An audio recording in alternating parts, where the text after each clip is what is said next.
Quadratic equation.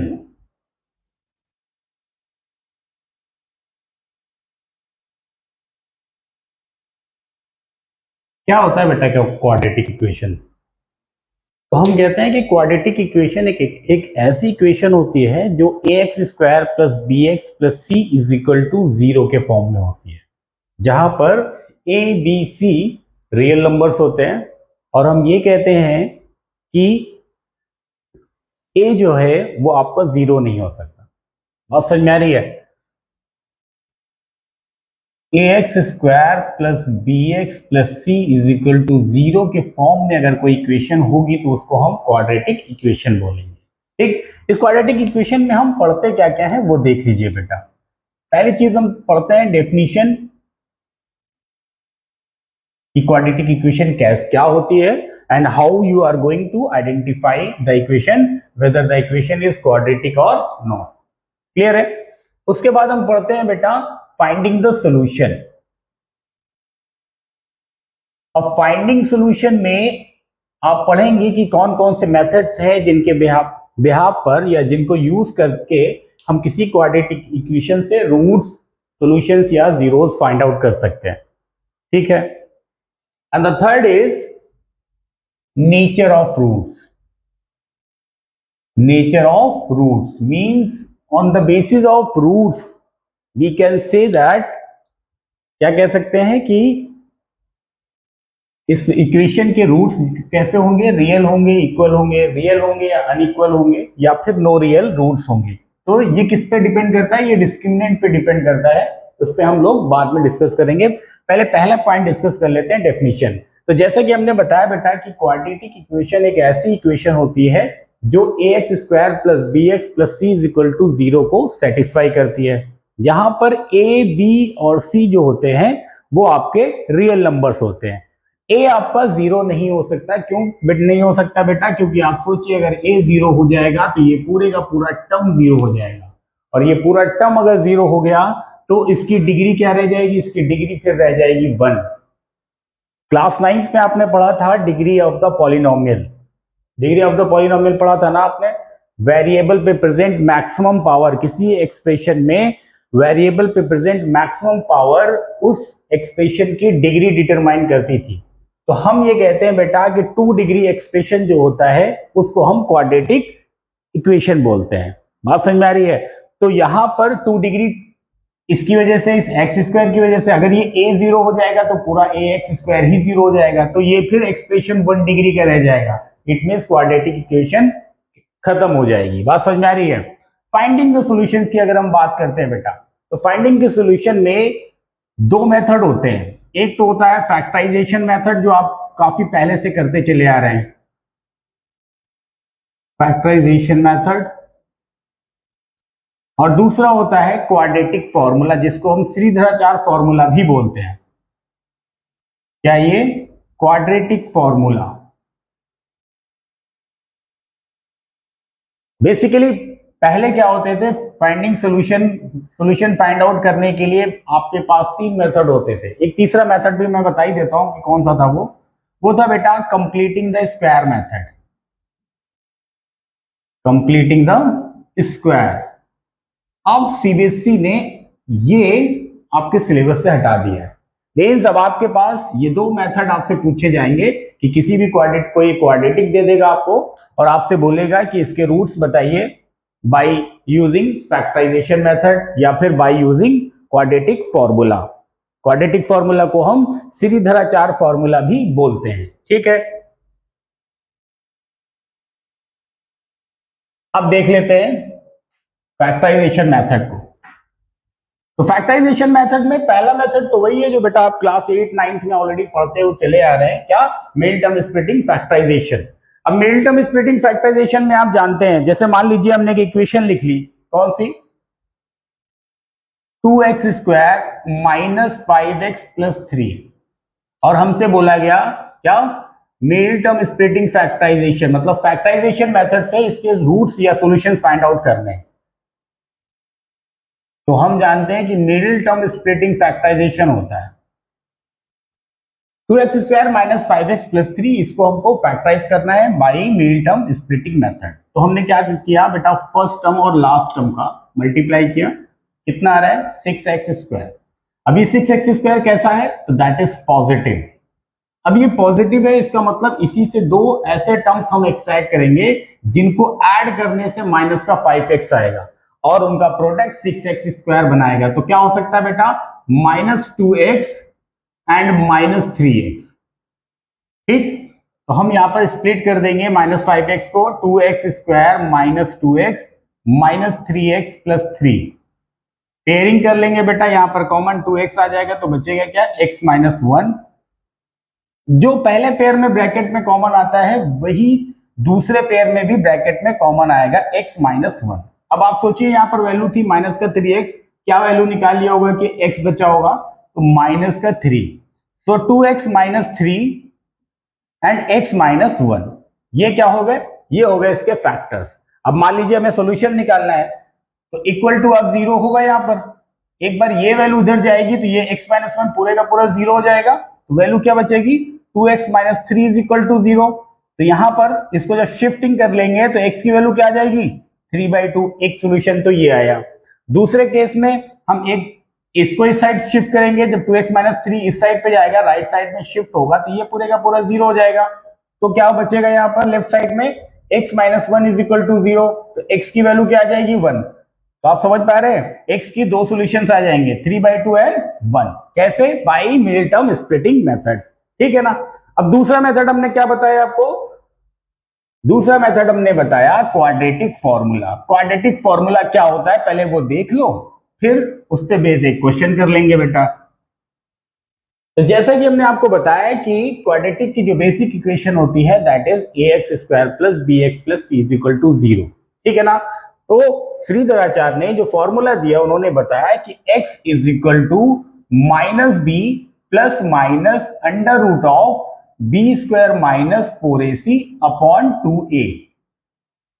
ठीक है ना। ये एक कॉमन फॉर्मूला है, इससे अगर सॉल्यूशन निकालने होते हैं तो ये जो प्लस माइनस लिखा होगा ना, एक बार प्लस का यूज करेंगे और एक बार माइनस का। मींस कैसे, -b + √b² - 4ac upon 2a एक निकलेगा, और दूसरा -b - √b² - 4ac upon 2a, ये दूसरा सॉल्यूशन निकलेगा। बात समझ में आ रही है। अब मान लो आपके सामने एक क्वेश्चन है,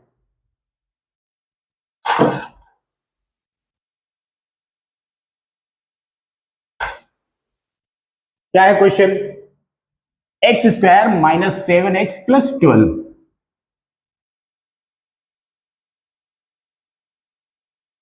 x² - 7x + 12, और आपको बोला गया है कि इससे सॉल्यूशंस आपको फाइंड आउट करने हैं बाय यूजिंग क्वाड्रेटिक फॉर्मूला। तो क्वाड्रेटिक फॉर्मूला अगर हमें यूज करना है तो सबसे पहले हमें a b c की वैल्यू पता होनी चाहिए। तो जो आपको क्वाड्रेटिक इक्वेशन गिवन होगी उसको आप ax² + bx + c = 0 से कंपेयर कर लोगे, तो आप देख लोगे कि a की वैल्यू क्या है, यहां पर 1 है, b की वैल्यू यहां पर -7 है और c की वैल्यू यहां पर 12 है। ठीक, अब हमें बाय यूजिंग क्वाड्रेटिक फॉर्मूला क्या निकालना है, इनके सॉल्यूशंस। तो हम जानते हैं कि x = क्या होता है, -b + -√b² - 4ac upon 2a। ठीक, b² - 4ac की वैल्यू हम पहले ही निकाल लेते हैं। तो b² - 4ac की वैल्यू क्या होगी, b का स्क्वायर कितना हुआ 49 -4 × 12 × 1 कितना आ जाएगा बेटा, ये 1। b² - 4ac की वैल्यू आ गई 1। तो नाउ x = माइनस ऑफ -7 का मतलब +7 प्लस, एक बार जैसे मैंने आपको बताया था कि एक बार प्लस के हिसाब से सॉल्व करेंगे और एक बार माइनस के हिसाब से सॉल्व करेंगे। एक बार प्लस पुट करके सॉल्व करेंगे तो b² - 4ac की वैल्यू हमने ऑलरेडी निकाल ली है, that is 1 upon 2a। 2a का मतलब 2 × 1 = 2। √1 की वैल्यू क्या होगी 1, तो 7 + 1 कितना हो गया 8, तो 8/2 कितना हो गया बेटा 4। तो एक सॉल्यूशन तो ये आया। दूसरा ये प्लस से आया था, अब दूसरा माइनस से निकलेगा। क्या लिखेंगे, x = 7 - √1 अपॉन 2 कितना हो जाएगा, 7 - 1 6 अपॉन 2, तो x की वैल्यू कितनी आ जाएगी 3। तो आप देख सकते हैं आपके पास x के दोनों सॉल्यूशंस मिल गए 4 एंड 3। क्वाड्रेटिक फॉर्मूला या श्रीधराचार्य फॉर्मूला का सबसे अच्छा फायदा ये बेटा कि इससे ऐसी क्वाड्रेटिक भी आपकी सॉल्व हो जाती है जिसको आप नॉर्मली मिडिल टर्म स्प्लिटिंग से फैक्टराइज नहीं कर सकते। बात समझ आ रही है? देखो जैसे ये जो इक्वेशन दी है इसको आप मिडिल टर्म स्प्लिटिंग से भी सॉल्व कर सकते थे, लेकिन कई बार आपके सामने ऐसी क्वाड्रेटिक इक्वेशंस भी आ जाती हैं जिसको आप मिडिल टर्म स्प्लिटिंग से फैक्टराइज नहीं कर पाते। तो ऐसी इक्वेशंस को भी आप बहुत इजीली फाइंड आउट कर ले, ऐसी इक्वेशन से भी सॉल्यूशन बहुत इजीली फाइंड आउट कर सकते हैं हम by using quadratic formula. Clear है? ठीक है, अब हम थर्ड पॉइंट पे चलते हैं which is nature of roots. तो नेचर ऑफ रूट जिसको हम डिस्क्रिमिनेंट बोलते हैं, क्या बोलते हैं? डिस्क्रिमिनेंट।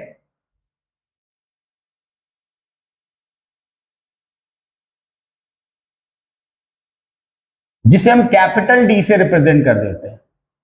ये डी की वैल्यू ही बेसिकली आपको बताती है कि नेचर ऑफ रूट्स कैसा होगा। ये डी होता है क्या है बेसिकली? तो ये D B square minus 4ac के इक्वल होता है। ठीक, अगर डी की वैल्यू इक्वल टू 0 है तो जो रूट्स होंगे आपके वो रियल भी होंगे और इक्वल भी होंगे। ठीक, लेकिन अगर डी की वैल्यू ग्रेटर देन 0 आई, ग्रेटर देन 0 का मतलब पॉजिटिव होगी, ठीक है ना?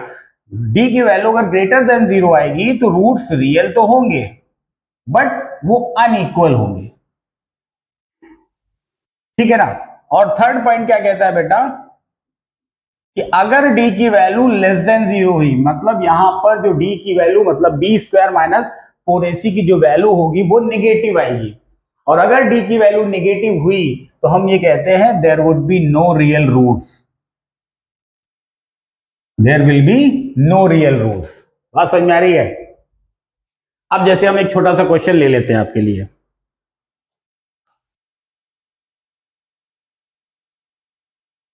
To X square plus X minus 1 is equal to 0। एक क्वेश्चन है बेटा कि 2x square plus X minus 1 is equal to 0, और आपको नेचर ऑफ रूट बताना है। तो नेचर ऑफ रूट बताने के लिए आपको क्या निकालना होगा? डी मतलब बी स्क्वायर माइनस 4ac, और बी स्क्वायर माइनस 4ac का मतलब सबसे पहले आपको ax square plus B X plus C is equal to 0 से कंपेयर करके एबीसी की वैल्यूज निकालनी होगी। तो ए की वैल्यू कितनी आ रही है बेटा? 2, बी की वैल्यू कितनी आ रही है? 1, और सी की वैल्यू -1। ठीक, तो यहां पर बी स्क्वायर माइनस 4ac की वैल्यू हम चेक कर लें वो कितनी आ रही है। तो बी स्क्वायर मतलब 1 का स्क्वायर 1 माइनस 4 इंटू ए कितना है 2 इंटू सी कितना -1, तो 4 2 8 कितना हो जाएगा? +8 और 1। तो बी स्क्वायर माइनस 4ac कैसा आ रहा है? पॉजिटिव आ रहा है। ये देखो d इज ग्रेटर देन 0, तो इसमें क्या कहेंगे कि रूट्स रियल होंगे बट अनइक्वल होंगे।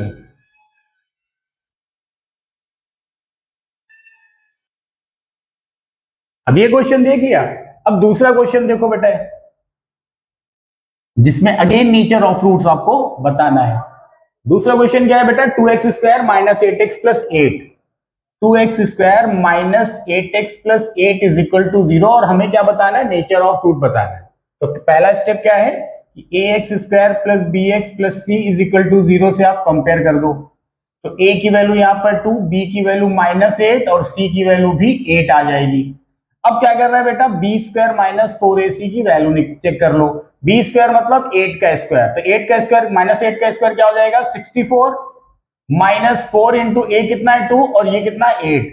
अब आप देखो 64 माइनस 64 ये हो जाएगा, तो ये क्या आ जाएगा? 0। अब बी स्क्वायर माइनस 4ac अगर किसके बराबर है? 0 के बराबर है, तो रूट्स कैसे होंगे? तो रूट्स आपके रियल होंगे और इक्वल होंगे। बात समझ में आ रही है? तो हमने आपको दोनों केस बता दिए, एक जिसमें d ग्रेटर देन 0 था, दूसरा जो अभी बताया जिसमें d इक्वल टू 0 है। अब एक तीसरा केस देख लो जिसमें d लेस देन 0 होगा।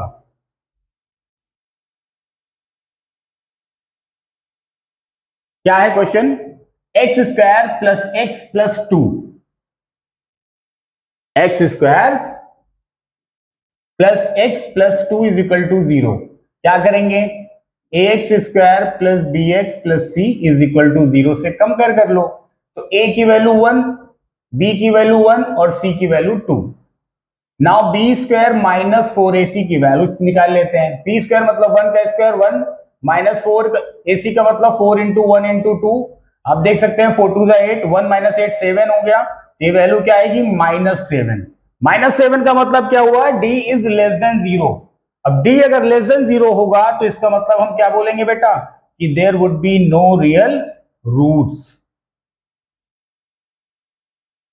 ये बेसिक क्लास में आपने ये इस चैप्टर में क्या क्या चीजें हमें आनी चाहिए वो आपने सीख लिया। अब इस पे बेस्ड जो भी क्वेश्चंस होंगे वो हम अगले लेक्चर में करेंगे, ठीक है ना।